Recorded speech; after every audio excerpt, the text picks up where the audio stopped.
Rencana pemerintah pusat untuk mengimpor beras sempat mengkhawatirkan petani. 5.500 ton beras impor asal Thailand telah tiba di Pelabuhan Panjang, Banter, Lampung. Kementerian Perdagangan telah memberikan izin impor beras jenis khusus kepada PT Perusahaan Perdagangan Presiden Indonesia. Joko Widodo memastikan tidak akan melakukan impor beras pada akhir tahun ini. Stok beras nasional mencapai 1,98 juta ton, mendasari kepastian ini.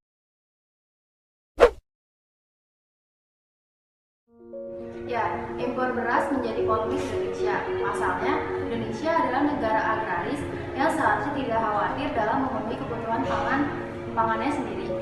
Sejak zaman Orde Baru, hanya ada satu periode tertentu yang benar-benar Indonesia adalah negara yang melakukan swasembada beras.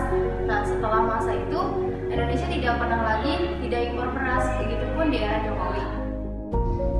Pada tahun 2018, menurut Menteri Koordinator Bidang Perekonomian Darmin Nasution, latar belakang pemerintah memutuskan untuk melakukan impor beras yaitu pertama karena stok beras yang sangat minim.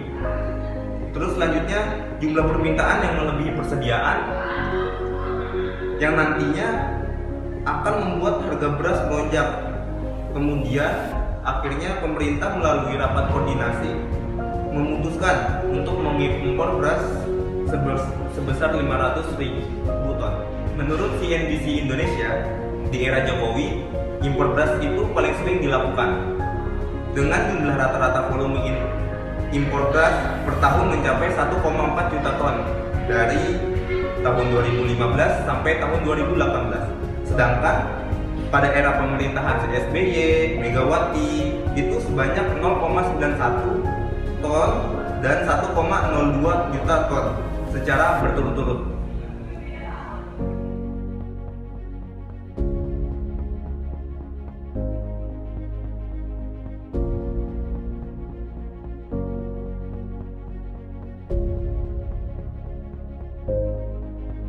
Kebijakan impor beras di era Jokowi menghasilkan pro dan kontra di masyarakat. Pihak pro menyebutkan bahwa dibandingkan swasembada beras, Indonesia lebih baik melakukan impor beras. Hal tersebut dikarenakan letak geografis Indonesia yang tidak memungkinkan untuk tercapainya swasembada beras. Sedangkan dengan membatasi impor beras, kemiskinan akan meningkat karena harga beras lokal akan meningkat juga. Harga beras lokal yang meningkat dikarenakan produksi beras tidak dapat mengimbangi konsumsi masyarakat. Pihak kontra menyebutkan bahwa kebijakan ekspor impor beras secara global muncul karena kepentingan tertentu setiap negara. Kemudian, kepentingan-kepentingan tersebut mempengaruhi harga beras di pasar global.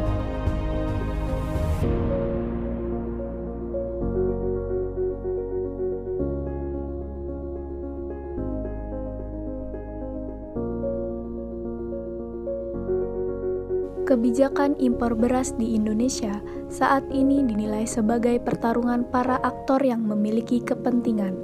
Kepentingan-kepentingan yang berbeda tersebut diinterpretasikan melalui argumen-argumen yang dibawa oleh masing-masing aktor. Pada beberapa kepentingan tersebut kemudian memunculkan beberapa masalah. Salah satunya adalah kasus korupsi. Kasus korupsi yang terjadi dilakukan oleh oknum-oknum Bulog.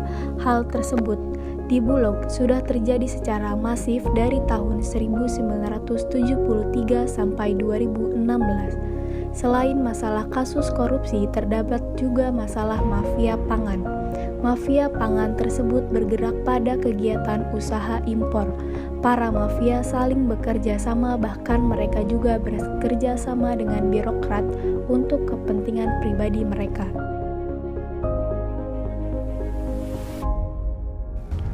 Terdapat 3 faktor yang mempengaruhi Indonesia melakukan impor beras, yaitu sejarah kolonial, geografi, dan neoliberalisme.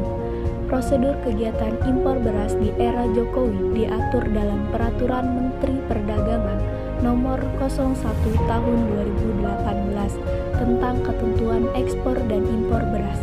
Pada peraturan tersebut memunculkan polemik baru, bahwa aturan tersebut bertentangan dengan Peraturan Presiden Nomor 48 Tahun 2016 tentang penugasan terhadap Perum Bulog dalam rangka ketahanan pangan nasional. Selain itu juga ditemukan pelanggaran pada Instruksi Presiden Nomor 5 Tahun 2015 tentang kebijakan pengadaan gabah atau beras dan penyaluran beras serta Keputusan Menperindag Nomor 9 Tahun 2004 tentang ketentuan impor beras.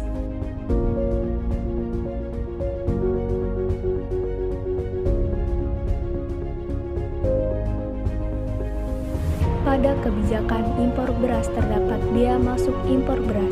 Bea masuk beras ini berperan dalam mempertahankan tingkat keuntungan petani.